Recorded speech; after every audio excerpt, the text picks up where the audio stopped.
Салам 11 класстын бүтүрүүчүлөрү, силер менен кайрадан элдин сыймыгы.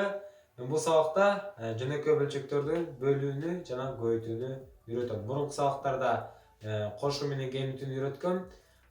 Аны мен ссылка калтырып коем.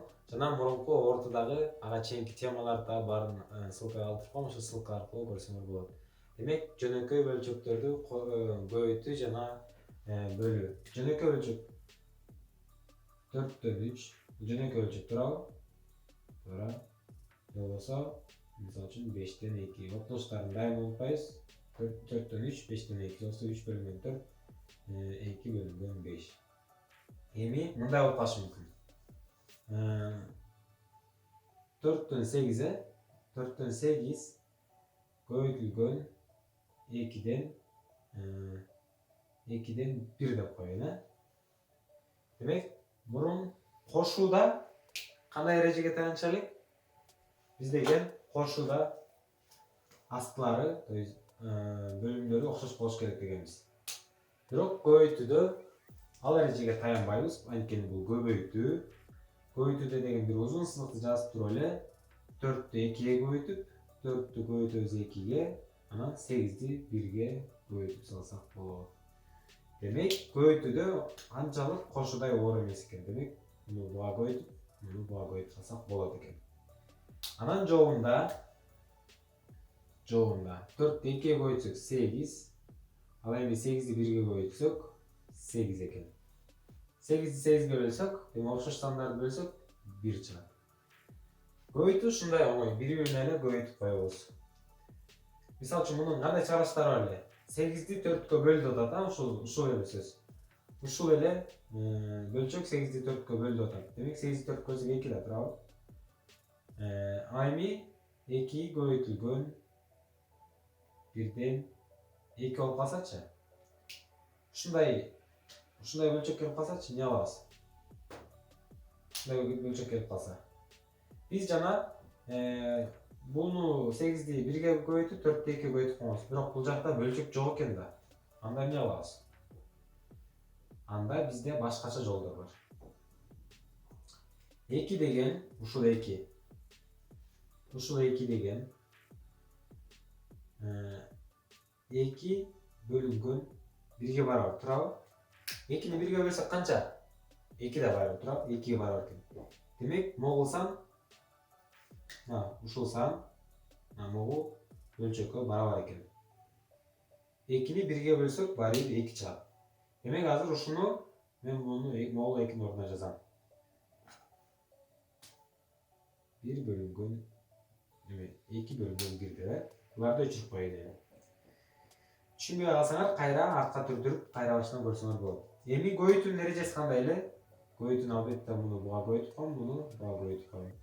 Демек, сызык сызам, 2-ни 1-ге көбөйтөм 2, 2-ни 1-ге көбөйтөм 2, анан 2-ни 2-ге бөлсөм 1 чыгат. Демек, жанагы эле чыгарылышты башкача жол менен чыгарып койдум. Өчүрөм. Демек, азыр биз ушуну көбөйтүп көрөлү. 4-төн 3 көбөйтүлгөн 5-тен 2. Демек, көбөйтүүдө эмне кылабыз? Астылары окшош болуш керекпи же болбош керекпи? Көбөйтүүдө эркинбиз.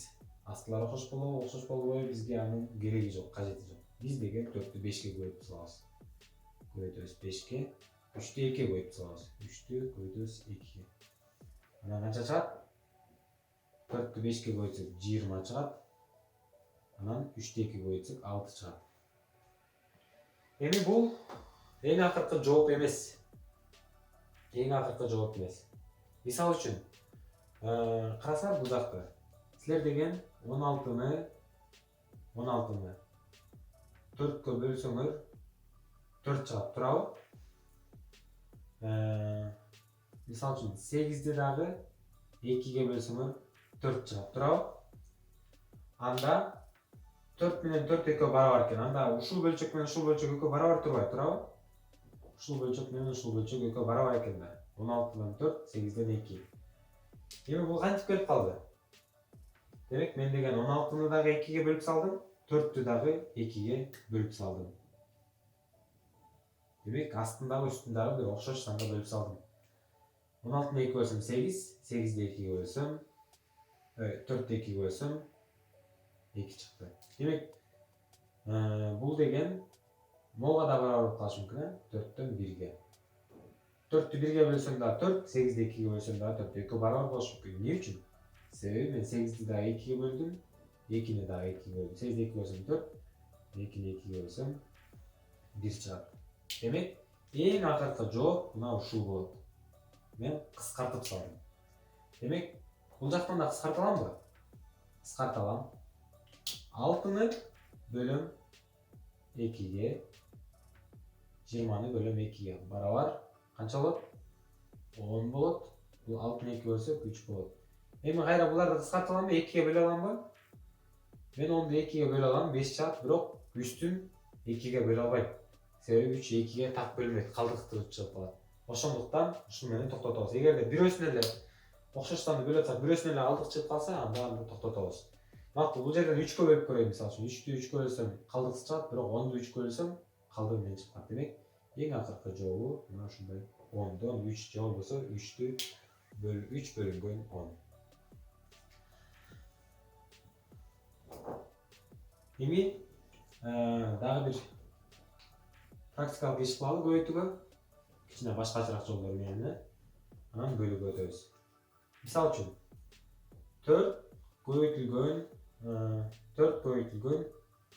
8ден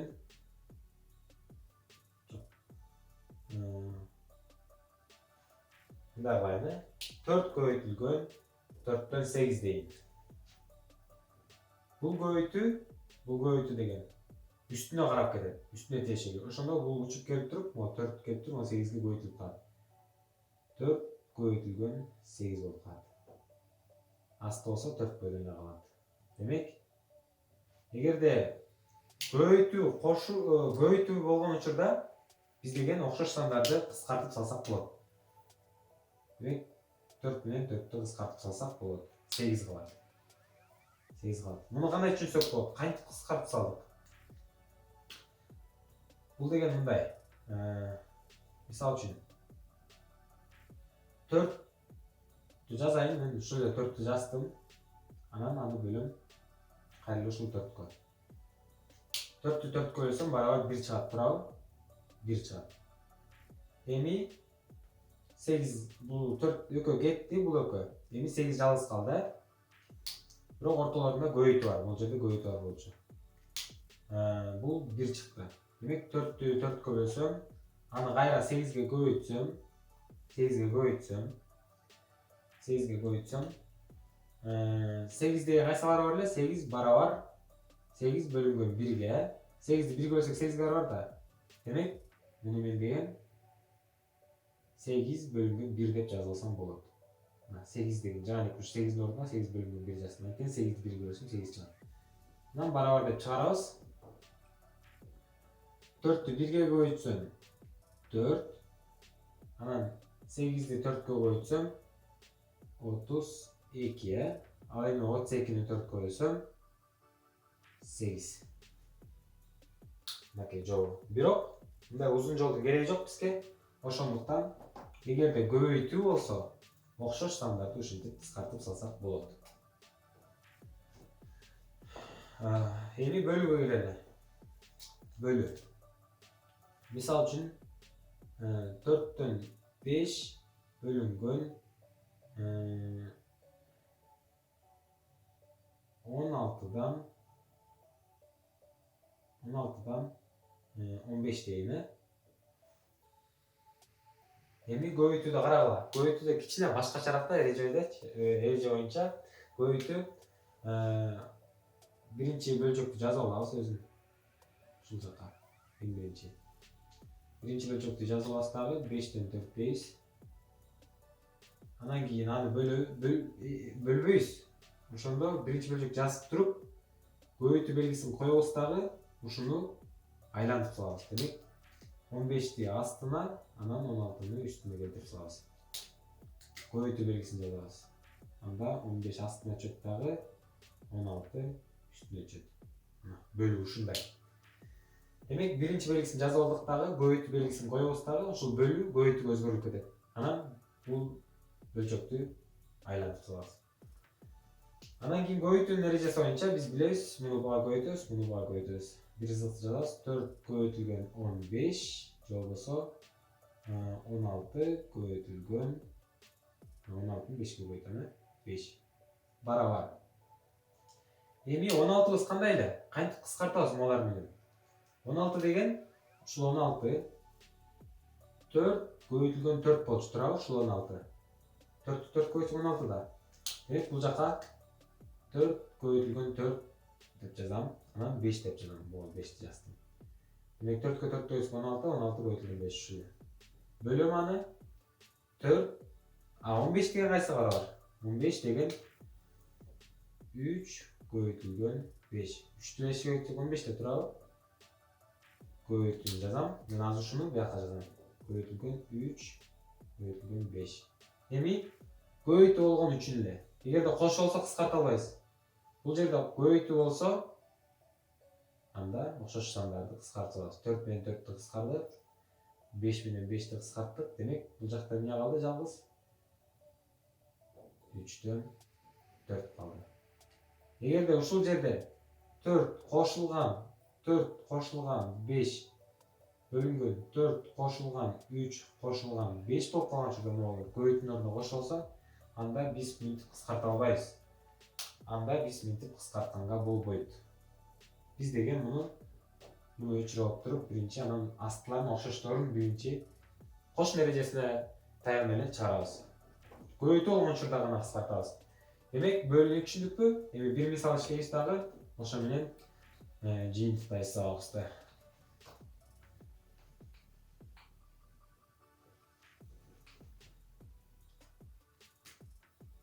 Мисал үчүн 4төн 3 кошулган бардыгын иштейле.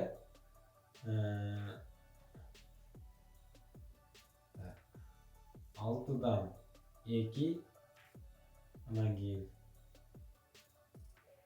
эң биринчи көбөйтүүнү иштейле бул жака. Дагы берилейин бияка. 3төн 5 кошулган көбөйтүлгөн 2ден 4 муну кошуп коелу баарына. Жок, бөлөлү. Бөлүп салалы.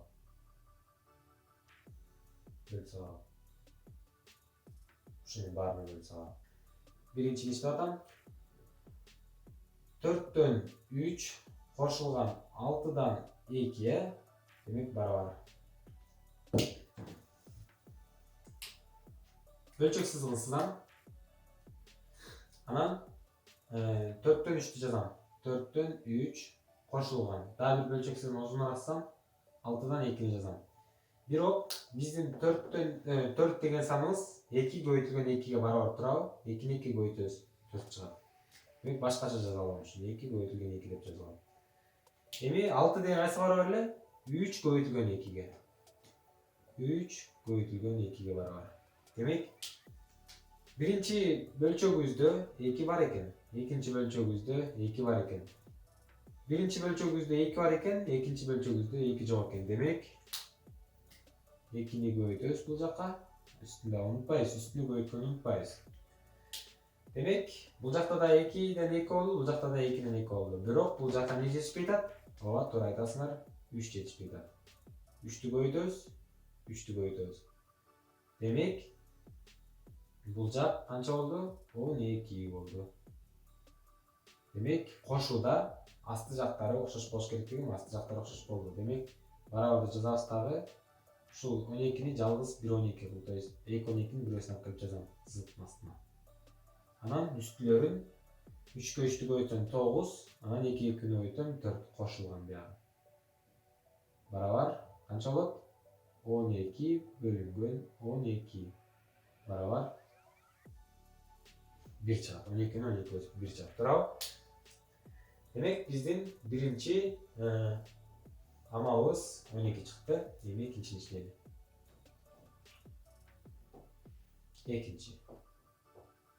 Экинчибиз 3'ten 5'ti 2'den 4'e koyuyoruz. 3'ten 5 koyutulgan 2'den 4 barabar.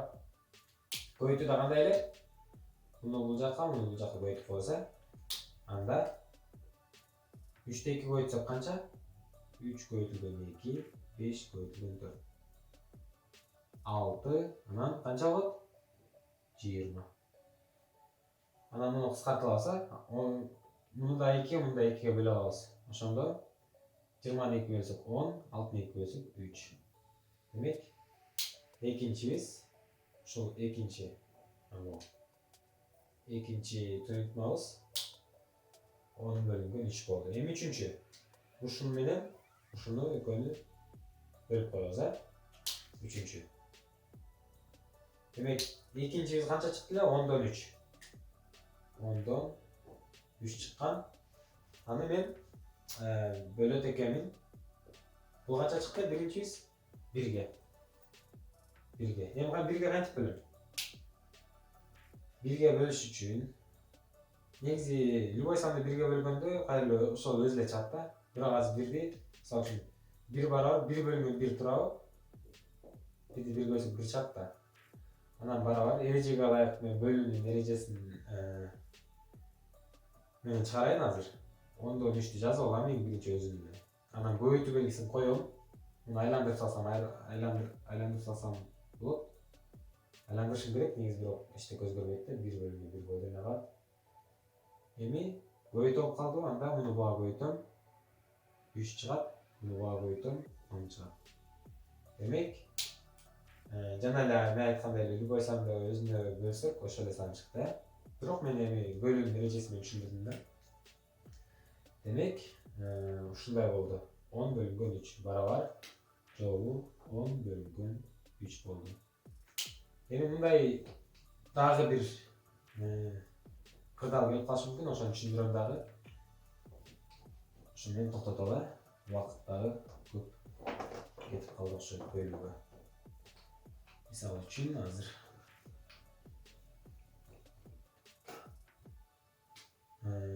мындай болуп калышы мүмкүн да. 4 бөлүнгөн 2 ал бөлүнгөн кайра ошону эле 8 бөлүнгөн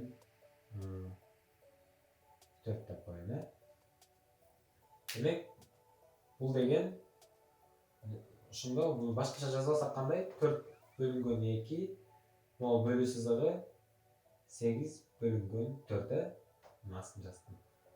Жолбосо анан кайра муну 4'тү биринчи жазам, анан эреже боюнча көбөйтүлүп кетет дагы, бул асты үстүнө түшүп кетет. Бул 8 болсо астына түшөт, бул 4 үстүнө түшөт. Мынтип кыйналып отурбай эле, эгерде ушундай болуп калса, силер деген барабарды жазып туруп, сызык белгисин коесуңар дагы, үстү менен үстүн көбөйтөсүңөр. 4 менен 4'тү көбөйтөсүңөр. 4 көбөйтүлгөн 4 дейсиңер. Асты менен астын көбөйтөсүңөр. 8 көбөйтүлгөн үстү менен үстүн көбөйтүп үстүнө жазсаңар, асты менен астын көбөйтүп, астын жазсаңар 8 көбөйтүлгөн 2 дейсиңер. Анан барабар бул 8'тен канча? 4 көбөйтүлгөн 2, 4 көбөйтүлгөн 2. Демек, бул көбөйтүү болгон учурларда кыскартсак болот. 4 менен 4 кыскарып кетет. Анан бул дагы 2 көбөйтүлгөн 2, 2 көбөйтүлгөн 2. Бул 2 менен бул 2 кыскарат, бул 2 менен бул 2 кыскарат. Үстүндө жалгыз 1 калды, астында 1 калды. 1ге 1ди бөлсөк барабар 1 чыгат. Жолбосо муну кантип түшүндүрсөк болот эле? Бул 4'тө 2 бөлсөк канча чыгат? 4'тө 2 бөлсөк 2 чыгат да турабы? Ал эми 8'и 4 бөлсөкчү? Ал мында да 2 чыгат. А 2'ни 2 бөлсөк барабар 1. Ушундай да. Эми ушуну менен сабакты жыйынтыктайлы. Эртең кийинки сабакта ортого практика болот. Жана колонкаларды иштейбиз, жана математиканын экинчи бөлүмү менен дагы практика кылабыз. Ага чейин силер ушуну бекемдеп, жакшыраак окуп, китептерден дагы башка өнүгүүлөр чыгарып көрүүгө аракет кылгыла. Түшүнбөгөн сурооңор болсо комментарий калтыргыла. Каналга жазылгыла, лайк баскыла, жана досторуңар менен бөлүшкүлө. Силер менен Элдин Сыймол болду. Кийинки сабакта көрүшкөнчө сак саламатта калыңар.